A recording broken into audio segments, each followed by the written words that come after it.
My name is Vanita and I'm working as a marketing executive.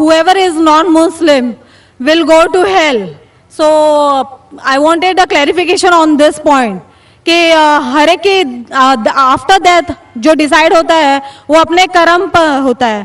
تو مجھے اس بات کے اوپر کلیریفیکیشن چاہیے تھے کہ why all Muslim will go to heaven and non Muslim will go to hell. If at all we do good deeds, like if non-Muslim also does good deeds, why they will go to hell? بہن نے اچھا سوال پوچھا ہے کہ ان کی ایک سہیلی نے کہا کہ مسلمان آخرت میں جنت میں جائیں گے, غیر مسلم دوزخ میں جائیں گے.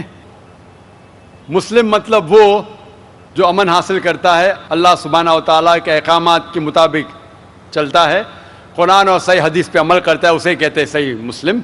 یہ بالکل صحیح ہے کہ جو عملی طور پہ صحیح مسلمان ہے وہ انشاءاللہ جنت میں جائے گا.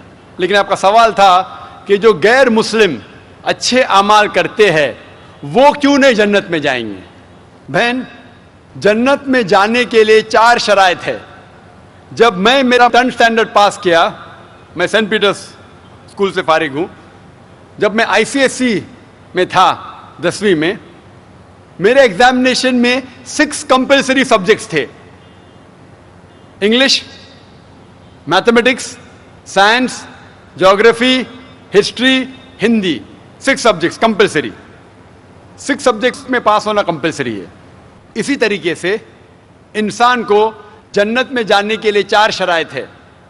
یہ لکھا ہے سورہ العصر میں, سورہ نمبر 103 آیت نمبر 1 2 3, جس میں اللہ تعالیٰ فرماتے والعصر ان الانسان لفی خسر الا الذین آمنوا وعملوا الصالحات وتواصوا بالحق وتواصوا بالصبر.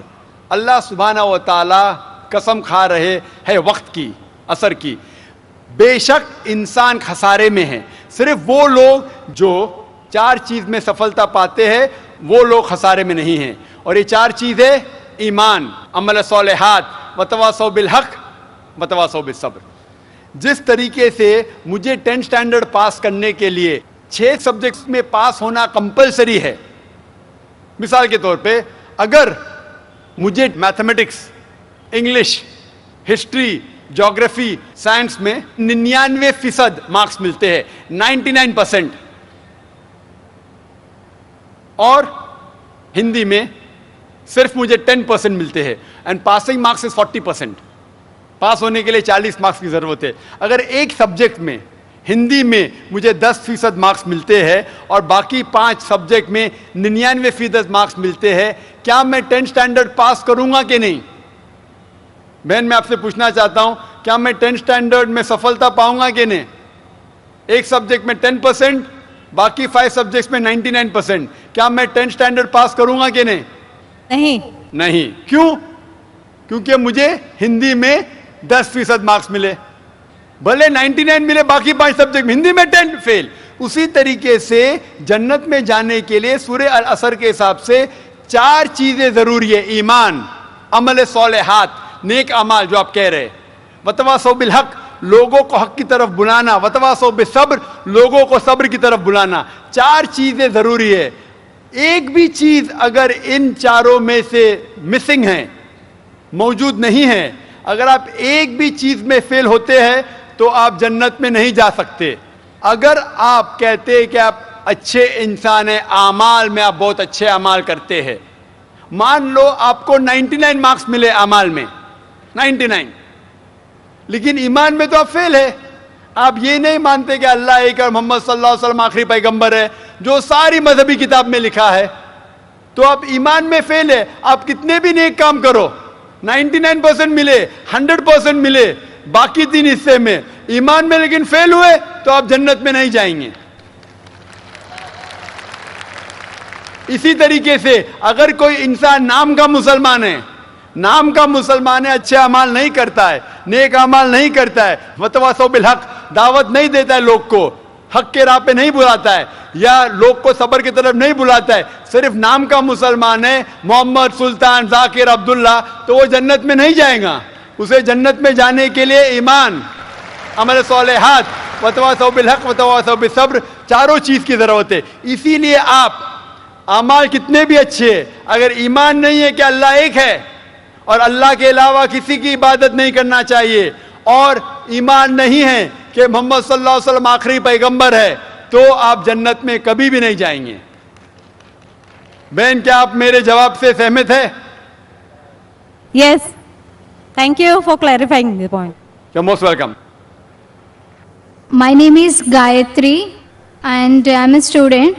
میرا سوال یہ ہے کہ میری سہیلی نے کہا تھا مجھے جو قرآن میں دیا ہے وہ سب صحیح ہے اور میں یہ مانتی ہوں اور سارے مذہب کو مانتی ہوں میں، لیکن میرا سوال یہ ہے، میری سہیلی نے کہا تھا جو ہم لوگ ہندو میں بھگوان کو پوجا کرتے ہیں، جو ہم لوگ مورتی کو پوجا کرتے ہیں جو پتھر کا بنا ہوا رہتا ہے، لیکن میری سہیلی کہتی ہے وہ پتھر ہے جو تمہیں کچھ نہیں دے گا، بھلے تم کتنا بھی مانگو وہ تمہیں کچھ نہیں دے گا، اس لیے تم ہے نا ہمارے جو قرآن شریف ہے تم پڑھو اس سے اور تمہیں اچھا لگے گا. اور میں نے کہا کہ بچپن سے ہمارے پیرنٹس نے جو سکھایا، جو انہوں نے سکھایا بھگوان ہے، ہر ایک مذہب میں ہر ایک پیرنٹس اپنے بچوں کو سکھاتے ہیں کہ جو بھی مذہب ہے ان کے بارے میں جانکاری دیتے ہیں، بھلے ہمارے گرو بھی دیتے ہیں، لیکن جو بچے ہیں اپنے پیرنٹس کو اور اپنے گرو کو ہی فالو کرتے ہیں. میں نے بھی ایسے ہی کیا، لیکن میری سہیلی کہتی ہے کہ وہ غلط ہے، تم اپنی پتھر کو کچھ بھی مانگو وہ کچھ نہیں دے گا، ہم اللہ کو ایک مانگیں گے تو وہ ہمیں سب کچھ دیتے ہیں. بہن کا سوال ہے کہ وہ ہندو ہے، بت پرستی کرتی ہے، اس کی مسلم سہیلی نے کہا کہ بت پرستی مت کرو، غلط ہے، ایک بھگوان میں مانو، ایک خدا میں مانو. لیکن یہ بہن کہہ رہی ہے کہ میں میری والدہ کی بات مانوں، والدین کی بات مانوں یا گرو کی بات مانوں، کیا سہیلی کی بات مانوں؟ بہن، سب سے بڑا گرو ہے ایشور، سب سے بڑا گرو ہے اللہ. آپ نہ سہیلی کی بات مانو، نہ والدین کی بات مانو، ایشور کی بات مانو. ایشور کیا کہتا ہے، بھگوان کیا کہتا ہے، اور اس کے لیے جو قرآن کیا کہتا ہے، اگر اس چیز کو آپ کو نہیں ماننا ہے تو انشاءاللہ اگلے سنیچر آؤ، میری تقریر ہے خدا کا تصور مختلف مذاہب میں، اور یہ تقریر میں ثابت کروں گا آپ کی کتاب سے، ہندو مذہبی کتاب سے، کہ ہندو مذہبی کتاب میں بھی لکھا ہے کہ خدا ایک ہے، اس خدا کی کوئی پرتیما نہیں ہے اور بت پرستی حرام ہے. انشاءاللہ آپ اگلے سنیچر آئیے 22 تاریخ کو، انشاءاللہ تقریر کے بعد آپ پھر سے سوال نہیں دہرائیں گی. آپ کی کتاب کے حساب سے آپ کو ایک خدا کو ماننا ہے، ایک ایشور کو ماننا ہے اور صرف اس کی عبادت کرنا ہے، اور بت پرستی حرام ہے. اگلے سنیچر 22 سیٹرڈے انشاءاللہ آپ آنا سسٹر. Thank you.